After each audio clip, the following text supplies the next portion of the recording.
media itu bisa membuat negara itu berperang. Contoh, untuk sekarang aja yang masih aktif berperang itu ada 10 negara gitu, dan itu nanti kita mau coba bacain ya, apa negara apa aja yang lagi berperang di atau berkonflik ya di tahun sekarang ini di 2024. Mungkin langsung aja kita ulik datanya. Ada 10 negara yang sedang berkonflik di 2024. Oke, yang pertama adalah Ukraina dan Rusia.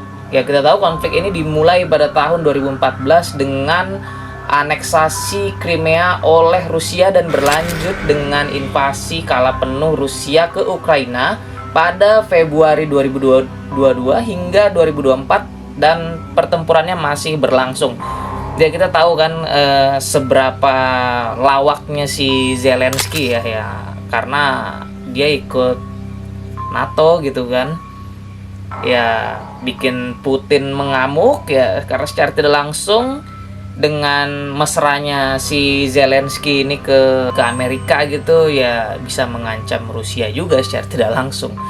Karena ya bisa jadi kalau Amerika itu dikasih akses buat ke Ukraina, mereka bisa aja bikin pangkalan militer dan di ujung-ujungnya bisa serang Rusia. Itu ada rumor yang seperti itu, pernah saya baca artikelnya. Dan yang kedua ada Suriah ya. Perang saudara di Suriah yang dimulai pada tahun 2011 masih berlanjut meskipun intensitasnya telah menurun. Konflik ini mengakibatkan berbagai kelompok pemberontak, pemerintah Suriah, serta intervensi asing dari Rusia, Iran, dan Turki. Dan modelan konflik Timur Tengah ini masih mendominasi ya dari dulu sampai sekarang ya. Itu ya nggak asing lah buat kita. Dan yang ketiga ada Yaman. Perang saudara Yaman dimulai pada 2014 antar pemerintah yang diakui secara internasional dan kelompok Houthi masih berlanjut. Konflik ini juga melibatkan koalisi militer yang dipimpin Arab Saudi. Ya, jadi kalau memang kalian pikir Arab Saudi itu ya kayak macam orang cinta damai atau gimana gitu, mungkin kalau kalian browsing soal gimana aslinya Arab sekarang, ya saya nggak mesti jelasin, coba aja lo browsing sendiri. Ada juga Ethiopia ya, konflik di wilayah Tigray, Ethiopia yang dimulai pada akhir 2020 masih menimbulkan ketegangan meskipun ada upaya untuk mencapai gencatan senjata. Situasi kemanusiaan tetap kritis. Oke.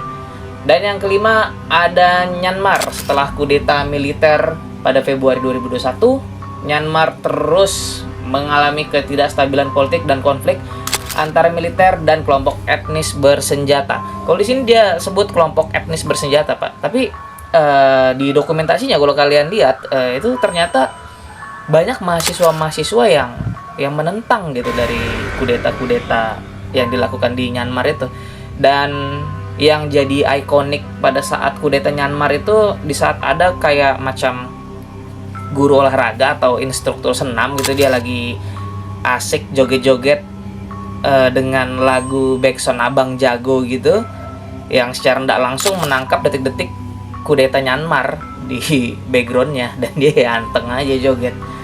Oke, dan lanjut lagi, dan ini ada Israel. Yang keenam adalah Israel dan Palestina. Konflik antar Israel dan Palestina khususnya di jalur Gaza dan tepi barat masih terus terjadi dengan kekerasan yang sporadis. Kita nggak ada habisnya membahas soal ya matinya kemanusiaan dari konflik ini yang terparah sih. Sampai berdampak dari boykot lah, udah ditegur sana sini sama negara lah, banyak yang kecam. Ya karena backingnya si Amerika, jadi ya anteng aja mereka, tetap aja ngebom sana ngebom sini, banyak anak kecil yang jadi korban gitu. Dan ya belum lagi kejahatan-kejahatan lainnya yang memang diekspos di beberapa media, tapi selalu ditutupi oleh, ya kalian tahu lah, ada yang lebih jago lagi untuk men-set up gitu ya. Dan yang ketujuh ada Afghanistan. Setelah penarikan pasukan AS pada tahun 2021 dan pengambil alihan oleh Taliban, Afghanistan terus mengalami konflik internal dan ancaman dari kelompok-kelompok ekstremis. udah lagu lama tuh ya, memang dimana negara yang berminyak di situ pasti berkonflik ya. Kalau minyaknya banyak kayak gitu kayak di Arab. Dan yang ke-8 ada Sudan, konflik di wilayah Darfur dan ketegangan politik antar militer dan kelompok-kelompok sipil telah menyebabkan ketidakstabilan di Sudan. Saya juga baru tahu ternyata Sudan konflik ya. Ini ada juga Mali. Mali menghadapi pemberontakan kelompok jihad dan konflik etnis yang terus berlangsung meskipun ada upaya perdamaian internasional. Kalian percaya gitu ada perdamaian internasional? Kalau yang sekarang ini kayaknya ya untuk kubu-kubu dia aja deh yang cepat damai.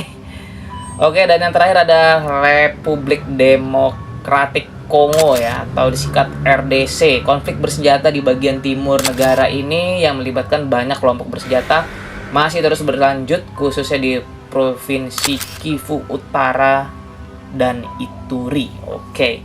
Dan konflik ini sangat kompleks dan melibatkan banyak pihak dengan latar belakang politik, etnis, dan agama yang berbeda. Situasi di setiap negara dapat berubah dengan cepat, tergantung pada perkembangan politik, diplomasi, dan intervensi internasional ya.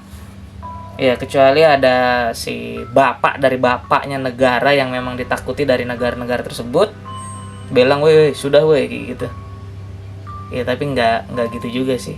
Karena memang perang ini menjadi cuan yang begitu menggiurkan untuk sekarang ya, apalagi ada yang negaranya dolarnya lagi terancam buat anjlok gitu, yang terancam mau digantikan gitu, dan kedepannya kita bakalan lebih banyak melihat konflik-konflik lain yang ya pokoknya gitu aja ya. Thanks yang udah nonton, jangan lupa like dan subscribe.